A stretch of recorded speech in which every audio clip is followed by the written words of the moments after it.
Hi hello ನಮಸ್ತೆ welcome to ನಂದೂಸ್ life Kannada. ಇದು 53ನೇ ದಿನದ ವ್ಲಾಗು. ಬೆಳಗ್ಗೆ ಎದ್ದಿದ ತಕ್ಷಣ ಅಂದರೆ 7:15 ಎದ್ದಿದ್ದು. ಯಾಕೆ ಇಷ್ಟು ಲೇಟು ಅಂದರೆ hotel leave. So one day ಮುಂದೆನೇ ನಾವು ಅಂದ್ಕೊಂಬಿಟ್ವಿ ಮಂಗಳವಾರ ಹೋಟೆಲ್ ಲೀವ್ ಹಾಕೋಣ ಅಂತ. ಯಾಕೆ ಅಂದರೆ ಸೋಮವಾರ ಫುಲ್ಲು ಮಳೆ ಇದ್ದಿದ್ದರಿಂದ ಹೋಟ್ಲಲ್ಲಿ ಏನೂ ಬಿಸ್ನೆಸ್ ಆಗಲಿಲ್ಲ. ಸೊ ಎಲ್ಲನೂ ವೇಸ್ಟ್ ಮಾಡಿದ್ವಿ. ಸೊ ಟಿ ವಿಯಲ್ಲೆಲ್ಲಿ ಮತ್ತು ನ್ಯೂಸ್ಗಳಲ್ಲೆಲ್ಲ ಏನು ಹೇಳ್ತಿದ್ರು ಅಂದರೆ 3 ಡೇಸ್ ರೆಡ್ ಅಲರ್ಟ್ ಇದೆ ಮತ್ತು ಇದೇ ಥರ ಮಳೆ ಇರುತ್ತೆ ಅಂದಾಗ ನಮ್ಮದು ಫುಟ್ಪಾತ್ ಮೇಲೆ ಹೋಟೆಲ್ ಇರೋದಲ್ವ. ಸೊ ನಾವು ಮತ್ತೆ ಹೋಟೆಲ್ ಇಟ್ಟು ಜನ ಬರದೆ ಅಂದರೆ ನಿಂತ್ಕೊಳ್ಳೋಕ್ಕೇನು ನಮಗೆ ಸ್ಪೇಸಸ್ ಇರಲಿಲ್ಲ. ಸೊ ಟಾರ್ಪಲ್ ಇಲ್ಲ, ನಿಂತ್ಕೊಳ್ಳೋಕ್ಕೆ ಜಾಗ ಇಲ್ಲ. ಸೊ ನಾವೇ ನೆಂದೋಗ್ತೀವಿ. ಆಮೇಲೆ ಬಂದವ್ರಿಗೆ ಕೊಡೋಕ್ಕಾಗೋದಿಲ್ಲ, ಮಳೆ ಬೀಳ್ತಾಯಿದ್ರೆ ಯಾರೂ ಊಟ ತಿನ್ನೋಕ್ಕಾಗೋದಿಲ್ಲ. ಆ್ಯಂಡ್ ಮರ ಬೇರೆ ಅಡ್ಡ ಇದೆ. ಮಳೆ ನಿಂತ ಮೇಲೆ ಕೂಡ ಆ ಮರದಿಂದ ಎಲೆಯಿಂದ ನೀರು ಉದುರ್ತಾಯಿದ್ರೆ ಯಾರೂ ತಿನ್ನೋಕೆ ಇಷ್ಟಪಡಲ್ಲ ಅಂತ ಹೇಳಿಬಿಟ್ಟು ಸೊ ಮೊನ್ನೆನೇ ಸೋಮವಾರನೇ ಉಳಿದೋಗಿದೆ. ಸೊ ಮಂಗಳವಾರ ಕೂಡ ಹಂಗೆ ಉಳಿದೋಗ್ಬಿಟ್ರೆ ಮತ್ತೆ ನಮಗೆ ಲಾಸ್ ಆಗುತ್ತೆ. ನಾವು ಕೂಡ ಎಲ್ಲಾದರೂ ಮತ್ತೆ ಸಾಲ ಮಾಡಬೇಕು, ಇಲ್ಲ ವೇಸ್ಟ್ ಆಗುತ್ತೆ. ಅದನ್ನ ಅವತ್ತಿನ ಲಾಸ್ ಕಟ್ಕೊಬೇಕಾಗುತ್ತೆ ಅಂತ ಅಂದ್ಬಿಟ್ಟು ನಾವು ಇದು ಮಾಡಿದ್ವಿ. ಸೊ ಒಂದಿನ ರಜೆ ಹಾಕೋದ್ರಿಂದ ಬಿಸ್ನೆಸ್ ನಮಗೆ ಲಾಸೇ ಆಗ್ಬೋದು. ಬಟ್ ಇವತ್ತು ಹಾಕೋ ಐಟಮ್ನ ಉಳಿಸ್ಕೊಂಡ್ರೆ ಇನ್ನೊಂದು ದಿನಕ್ಕಾಗುತ್ತೆ. ಸೊ ಹಾಕಿ ವೇಸ್ಟ್ ಮಾಡೋದಕ್ಕಿಂತ ಇವತ್ತೊಂದು ದಿನ ಲೀವ್ ಹಾಕ್ಕೊಂಬಿಡೋಣ ಅಂತ ಹೇಳಿ ಲೀವ್ ಹಾಕಿ ಮಲಗಿಬಿಟ್ವಿ ಅಂದ್ಕೊಂಡ್ವಿ. ಸೊ ನಾನು ಕೂಡ ನನಗೆ ಲೀವ್ ಹಾಕಿದ ದಿನವೇ ರೆಸ್ಟ್ ಅನ್ನೋದಕ್ಕಿಂತ ನಾನು ಎಷ್ಟೊತ್ತು ಮಲಗ್ತೀನಿ ಅದು ಮಾತ್ರ ನನಗೆ ನಿದ್ದೆ ಆಗಿರುತ್ತೆ.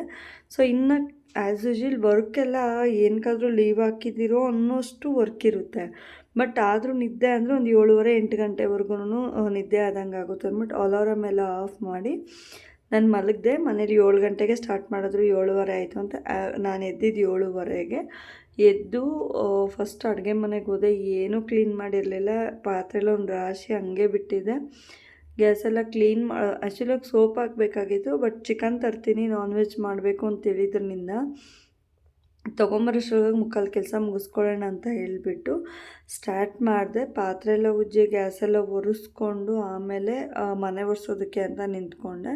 ಸೊ ಅಮ್ಮ ಏನೋ ಟಿ ವಿ ನೋಡ್ತಿದ್ರು, ಅವ್ರ ಜೊತೆ ಮಾತಾಡಿಕೊಂಡು ಮನೆ ಒರೆಸೋದಕ್ಕೆ ಅಂತ ಬಟ್ಟೆ ಹಾಕಿ ಒಂದಷ್ಟು ದೂರ ಒರೆಸ್ಕೊಂಡು ಬಂದೆ. ಹೋಗಿ ಬಚ್ಚಲು ಕೂಡ ನಾನು ತೊಳೆದ್ಬಿಟ್ಟು ಬರೋಷ್ಟ್ರೊಳಗಾಗಿ ನನ್ನ ತಂಗಿ ಮಗಳು ಬಂದು ಫೋನ್ನ ಆಫ್ ಮಾಡಿ ಅವಳ ಪಾಡಿಗೆ ಅವಳು ತೊಗೊಂಡ್ಳು ಟಿ ವಿ ನೋಡೋದಕ್ಕೆ ಅಂತಾನೆ.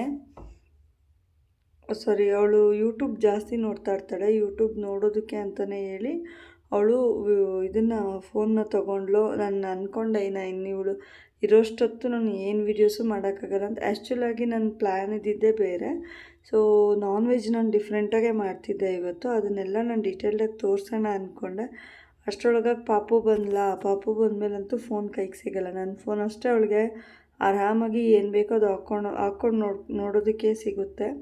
ಸೊ ಇನ್ನು ನಾನು ಇವತ್ತು ಚಿಕನ್ಗೆ ಮಾವಿನಕಾಯಿ ಹಾಕಿ ಮಾಡಿದ್ದೆ, ಚಪಾತಿ ಮಾಡಿದೆ.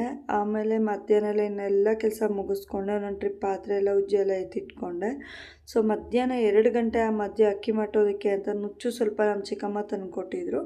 ನುಚ್ಚು ಅಮ್ಮ ಊಟ ತಿಂತಿದ್ರು, ಚಿಕ್ಕಮ್ಮ ಮನೆಯಿಂದ ಮುದ್ದೆ ತಂದುಕೊಟ್ಟೆ. ಅವ್ರು ಊಟ ಮಾಡ್ತಿದ್ರು, ನಾನು ನುಚ್ಚು ಮಾಡೋಣ ಅಂತೇಳಿ ಅವ್ರು ಹೇಗೆ ಮಾಡೋದು ಅಂತೇಳಿ ತೋರಿಸ್ತಿದ್ರು. ಬಟ್ ನಾನು ಮಾಡೋದು ತೋರಿಸ್ತೀನಿ ಅಂದಾಗ ನನಗೆ ಭಯ. ಅವ್ರಿಗೆ ಇದು ಜಾಸ್ತಿ ಇದೆ, ಲಂಗ್ಸ್ ಇನ್ಫೆಕ್ಷನ್ ಇದೆ ಮತ್ತು ಹಾರ್ಟ್ ಆಪ್ರೇಷನ್ ಆಗಿದೆ ಅಲ್ಲ. ಸೊ ಏನು ಬೇಡ, ನನ್ನ ಕೈಯಲ್ಲಿ ಎಷ್ಟಾಗುತ್ತೆ ನಾನು ಅಷ್ಟನ್ನು ಮಾತ್ರ ನಾನು ಮಾಡ್ತೀನಿ, ನೀನೇನು ಕೇರ್ ಬೇಡ ಅಂತ ಹೇಳಿ ಅವ್ರ ಹತ್ರದಿಂದ ನಾನು ಮೊರ ತೊಗೊಂಡು ಇನ್ನು ನನ್ನ ಕೆಲಸ ಸ್ಟಾರ್ಟ್ ಮಾಡಿದೆ. ಸೊ ಇವತ್ತಿನ ವಿಡಿಯೋದಲ್ಲಿ ನಾನು ಏನು ಹೇಳಬೇಕಂತ ಇಷ್ಟಪಡ್ತೀನಿ ಅಂದರೆ, ಒಳ್ಳೆ ದಿನಗಳ ನಿರೀಕ್ಷೆಯಲ್ಲಿದ್ದಾಗ ಕೆಟ್ಟ ದಿನಗಳ ಜೊತೆ ನಾವು ಯುದ್ಧ ಮಾಡಲೇಬೇಕು. ಇದರ ಅನುಭವ ನನಗೆ ತುಂಬಾ ಆಗ್ತಾಯಿದೆ. ಸೊ ಯಾಕೆ ನನಗೆ ಈ ಅನುಭವ ಆಗ್ತಾಯಿದೆ, ನಾನು ಆ್ಯಸ್ ಯೂಶುವಲ್ ನನ್ನ ವೀಡಿಯೋಸ್ನಿಂದಾನೆ. ಸೊ ನಾನು ಒಂದಷ್ಟು ಹೋಪ್ಸ್ನ ಇಟ್ಕೊಂಡಿದ್ದೆ. ಸೊ ಏನಾದರೂ ಒಂದು ಆಗುತ್ತಾ ಅಂತ. ಎಲ್ಲನೂ ನಾವು ಚೆನ್ನಾಗಿ ನಡೆದಿದ್ದೆ. ಇಷ್ಟೊತ್ತಿಗೆ ನನ್ನ ಚಾನಲಲ್ಲಿ ನಾನು ಅಮೌಂಟ್ ತೊಗೋಬೇಕಿತ್ತು. ಸೊ ನನ್ನ ಒಂದು ಮನಸ್ಸಿಟ್ಟು ನಾನು ಮಾಡಬೇಕಾದ್ರೆ ಲೈವ್ ಮಾಡಬೇಕಾದ್ರೆ ಒಳ್ಳೆ ರೀಚ್ ತೊಗೊಂತು. 59K ವರೆಗೂ ರೀಚ್ ತೊಗೊಂತು. ಆಮೇಲೆ ಲೈವ್ ಬಿಟ್ಟು ವಿಡಿಯೋಸ್ ಮೇಲೆ ಫೋಕಸ್ ಇಟ್ಟೆ, ಫುಲ್ಲು ಡೌನ್ ಆದೆ. ಆದರೂ ಬಿಡದೆ ಮಾಡ್ತಾಯಿದ್ದೆ. 100-200 ರೀಚ್ ಆಗ್ತಿತ್ತು. ಮತ್ತೆ 1, 2, 10, 15 ವ್ಯೂಸ್ಗೆ ಬಂತು. ಆಮೇಲೆ ಏನು ಮಾಡಿದೆ, ಮತ್ತೆ ಡೈಲಿ ವ್ಲಾಗ್ ಸ್ಟಾರ್ಟ್ ಮಾಡೋಣ ಅಂಥೇಳಿ ಡೈಲಿ ವ್ಲಾಗ್ ಸ್ಟಾರ್ಟ್ ಮಾಡಿದೆ. ಆವಾಗೂ ಕೂಡ ಏನಾಯಿತು ಅಂದರೆ ಒಂದಷ್ಟು ದಿನ ಕಡಿಮೆ ಇದ್ದು ಮತ್ತು ಏಕದಮ್ ಒಂದು ಎಳ್ನೀರು ವಿಡಿಯೋ ಮಾತ್ರನೇ ಅದು 977 ತೊಗೊಂಡು ಇನ್ನೆಲ್ಲ 400-300 ಅಲ್ಲಿತ್ತು. ಮತ್ತು ಏಪ್ರಿಲ್ ತಿಂಗಳು ಚೆನ್ನಾಗಿತ್ತು, ಮೇ ತಿಂಗಳಲ್ಲಿ ಮತ್ತೆ ನಾನು ಡೌನಲ್ಲೇ ನೋಡ್ತಿದ್ದೀನಿ. ಸೊ ಇವತ್ತಿನ ವೀಕ್ಲಿ ರೀಕ್ಯಾಪ್ ಕೂಡ ನನಗೆ ಬಂತು. 188 ವ್ಯೂಸ್ ಅಷ್ಟೇ ನನಗೆ ಬಂದಿರೋದು. ಅಂದರೆ ಒಂದು ವಾರದಲ್ಲಿ 188 ವ್ಯೂಸ್ ತೊಗೊಳ್ಳೋದು ಕೂಡ ನಾನು ಕಷ್ಟಪಡ್ತಿದ್ದೆ. ಆ್ಯಂಡ್ ಲಾಸ್ಟ್ ವೀಕಲ್ಲೆಲ್ಲ 400, 500, 700, 1000ವರೆಗೂ ರೀಚ್ ಆಗಿದ್ದು ನನ್ನ ಚಾನಲಲ್ಲಿ ವೀಡಿಯೋಸು. ಈ ತಿಂಗಳಲ್ಲಿ ನಾನು ಇಷ್ಟು ಕಡಿಮೆ ವ್ಯೂಸ್ ತೊಗೊಂಡಿದ್ದೀನಿ. ಆ್ಯಂಡ್ ಹಾಕಿರೋ ವೀಡಿಯೋಸು 1, 2 ಅನ್ನೋದಕ್ಕಿಂತ 5, 10, 15, 20 ಈ ರೀಚಲ್ಲಿದೆ. ಸೊ ಇದು ಒಳ್ಳೆ ದಿನಗಳ ನಿರೀಕ್ಷೆ ನಾನು ಅಂದ್ಕೊತಾ ಇದ್ದೆ. ಏನಾದರೂ ಒಂದು ಅಚೀವ್ ಆಗುತ್ತಾ, ಒಳ್ಳೆ ದಿನ ಬರುತ್ತಾ ನನ್ನ ಲೈಫಲ್ಲೂ ಅಂತಂದಾಗ ಕೆಟ್ಟ ದಿನಗಳ ಜೊತೆ ನಾನು ಫೈಟ್ ಮಾಡ್ತಾನೇ ಇದ್ದೀನಿ. ಆಲ್ಮೋಸ್ಟ್ ನನ್ನ ಬುದ್ಧಿ ಬಂದಾಗಿಂದ, ನನ್ನ ಜೀವನದಲ್ಲಿ ನನ್ನ ಒಂದು ಇದಕ್ಕೆ ಇಟ್ಟಾಗಿಂದ ಅವತ್ತಿಂದ ಇವತ್ತವರೆಗೂ ನಾನು ಒಳ್ಳೆ ದಿನಗಳಿಗೋಸ್ಕರ ಫೈಟ್ ಮಾಡ್ತಾನೆ. ಅದು ಯಾವುದೇ ಒಂದು ಕ್ಷೇತ್ರದಲ್ಲಾಗಿರ್ಬೋದು. ಸೊ ನನ್ನ ಎಜುಕೇಷನ್ ಟೈಮಲ್ಲಾಗಿರ್ಬೋದು ಆ್ಯಂಡ್ ನನ್ನ ಏನೇ ಒಂದು ವಿಚಾರದಲ್ಲಾಗಿರ್ಬೋದು, ನಾನು ಸ್ವಲ್ಪ ಹಿಂದೆನೇ ಉಳಿತೀನಿ. ಓದೋ ವಿಚಾರದಲ್ಲಿ ನಾನು ಚೆನ್ನಾಗಿದ್ದರೂ ಕೂಡ ನನ್ನ ತುಳಿಯೋರು ತುಂಬ ಜನ ಇರ್ತಿದ್ರು. ಸೊ ನಾನು ಮುಂದೆ ಹೋಗಬಾರ್ದು ಅಂತ ಹೇಳಿ ಫ್ರೆಂಡ್ಸ್ ಆಗಿರ್ಬೋದು, ಫ್ಯಾಮಿಲಿ ಮೆಂಬರ್ಸಲ್ಲಾಗಿರ್ಬೋದು. ಸೊ ಹಾಗೆ ಈಗ ಇದರಿಂದ ಏನಾದರೂ ಒಂದು ಹೆಸರು ತೊಗೊಳ್ಳೋಣ, ಏನಾದರೂ ಒಂದು ಸಾಧನೆ ಮಾಡೋಣ ಅನ್ನೋಷ್ಟರೊಳಗಾಗಿ ಇದರಿಂದ ಕೂಡ ನಾನು ದೂರ ಉಳ್ದಂಗೆ. ಸೊ ನನ್ನ ದೇವರೇನೇ ಹಿಂದೆ ತಳ್ತಾ ಇದ್ದಾರೆ, ನೀನು ಹಿಂದೆ ಹೋಗು, ಮುಂದೆ ನೀನು ಬರಲೇಬೇಡ ಅಂತ ಹೇಳಿ ದೇವರೇ ನನ್ನ ಹಿಂದೆ ತಳ್ದಂಗೆ ಆಗ್ತಾಯಿದೆ. ಸೊ ಇದು ನನ್ನ ಮನ್ಸಿಗೆ ತುಂಬ ಬೇಜಾರು. ಬಟ್ ಆದರೂ ಹಠ ಬಿಡದೆ ಛಲ ಮಾಡಿ ಏನಾದರೂ ಒಂದು ಮಾಡಬೇಕು. ಇವತ್ತಲ್ಲ ನಾಳೆ ಏನಾದರೂ ಒಂದು ನನ್ನ ಲೈಫಲ್ಲಿ ಒಳ್ಳೇದು ಆಗೇ ಆಗುತ್ತೆ ಅನ್ನೋ ಒಂದು ಹೋಪ್ಸ್ ಮೇಲೆ ನಾನು ಕೆಲಸ ಮಾಡ್ತಾಯಿದ್ದೀನಿ. ಸೊ ಇನ್ನು ಪಾತ್ರೆ ಎಲ್ಲ ಇತ್ತು, ಉಜ್ಜಿದಾಯಿತು, ಬಿಂದಿಗೆ ಎಲ್ಲ ತಂದಿಟ್ಕೊಂಡೆ.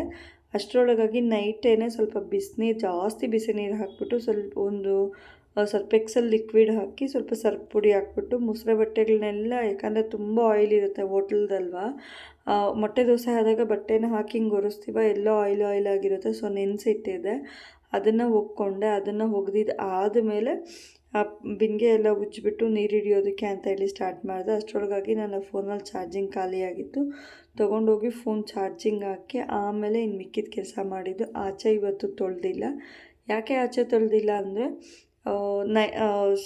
ಸೋಮವಾರದ ನೈಟ್ ತೊಳೆದಿದ್ದೆ. ಹೋಟೆಲ್ ಇಲ್ಲ ಅಂದರೆ ಅಷ್ಟೊಂದು ಗಲೀಜು ಕಾಣಿಸೋದಿಲ್ಲ. ಸೊ ಹಾಗಾಗಿ ಹೋಟೆಲ್ ಇಲ್ಲದೆ ಇರೋ ದಿನ ನಾನು ಏನೋ ಆಚೆ ಅಷ್ಟೊಂದು ಫೋಕಸ್ ಕೊಡೋಕ್ಕೆ ಹೋಗೋದಿಲ್ಲ. ಇನ್ನೇನೆಲ್ಲ ಅಡುಗೆ ಮಾಡಿದೆ ಅಂದರೆ ರಸ ಮಾಡಿದೆ, ಅನ್ನ ಮಾಡಿದೆ, ಅಷ್ಟೇ. ಪಾತ್ರೆ ಇದ್ದಿದ್ದೆಲ್ಲ ಉಜ್ಜಿಬಿಟ್ಟು ಸ್ವಲ್ಪ ಚಿಕ್ಕಮ್ಮ ಮನೆ ಹತ್ರಕ್ಕೆ ಹೋಗ್ಬಿಟ್ಟು ಬಂದು ನನ್ನ ಇವತ್ತಿನ ವ್ಲಾಗ್ನ ನಾನು ಇಷ್ಟಿಗೆ ಮುಗಿಸ್ತಾ ಇದ್ದೀನಿ. ಆ್ಯಂಡ್ ಸುಮಾರು ಜನ ಕೇಳ್ತಾರೆ ಮಿನಿ ವ್ಲಾಗ್ ಥರ ಮಾಡ್ಬೋದಲ್ವಾ, ತುಂಬ ಲೆಂತಿ ಆಗುತ್ತೆ ವಿಡಿಯೋಸ್ ಅಂತ.